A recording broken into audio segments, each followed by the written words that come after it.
Hey, this is Greg, and this is another Homestead Tips video. Today we're going to be talking about firewood.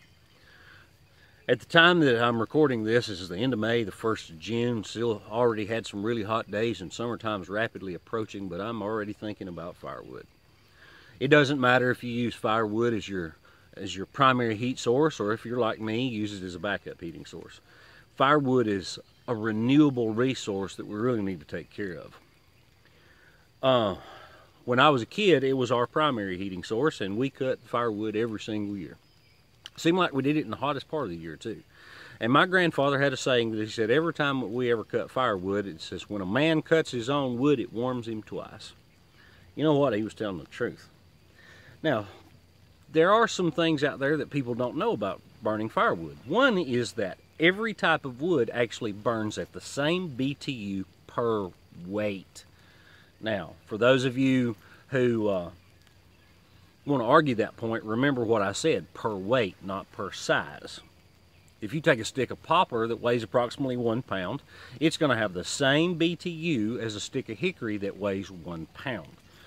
A stick of hickory is going to be much smaller, but still has the same BTU. Another thing that you're going to hear, especially if you're doing any research, is that there's going to be some contradictions on how long you should season your wood. Seasoning wood really depends on your environment. Down here where we have really hot summers a lot of times, even though the humidity's high, we can get away with seasoning our wood for a year.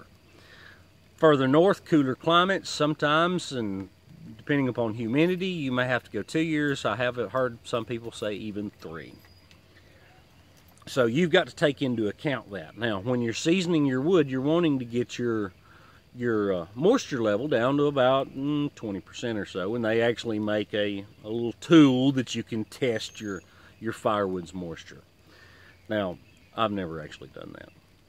Another thing that I was always told when I was growing up is never waste a stick of stove wood. And what that meant is that Dad, when we were splitting our firewood, we would be splitting these trees, and he'd go, oh, that'll be a backstick. Now, a backstick is the big honking piece of wood that you throw on your fire right before you get ready to go to bed. That way there'll be a nice bed of coals in the morning, and it'll keep the house warm overnight. Well, we always wound up with too many backsticks and not enough small sticks to get it started and to fire it up. So when you look at that, you need a whole lot more of smaller stuff and medium-sized stuff than you do the big stuff. Now, I'm in the process of cleaning a section of my land. It's out about 1/10 of an acre that's overgrown by privet and stuff like that. And when you take into account that all wood burns at the same BTU, which is about 3,320 BTU per pound at a moisture rating of approximately 20%. Then everything that's above, and I'm being serious here, everything that's above about 1 inch in diameter, I save. And that just gives me, once it's been seasoned, it gives me the ability, if I want to just start a quick fire to just knock the chill off the house. And a lot of people don't think about using what we would call garbage wood. Privet burns pretty good. I burned it last year, and other than the bees having a high nectar flow, that's about all it's useful for. I can't stand privet. Sweet gum, as long as it's small, does great. Okay, very hard to split once it gets big. Black gum's even worse to split.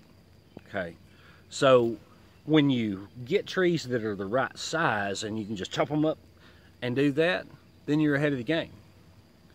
So when you're out doing your cleanup work or whatever, a lot of people want to just go in and take a bulldozer and push it all down. Sometimes it's better, and now that's quicker. Sometimes it's better to take your time and actually collect all the resources as you're going through it. That way you're not wasting near as much. And then you can, the smaller stuff, you can always run through a chipper and use it as mulch, or you can, if you've got a rocket stove, you can use that smaller stuff in your rocket stove. If you have a rocket mass heater, then you can use all of that stuff to actually heat your house as well. So I hope you learned something. I hope you enjoyed it. This is Greg again with a Homestead Tips on Firewood. Step by step, we're bringing back rural back. Bye-bye.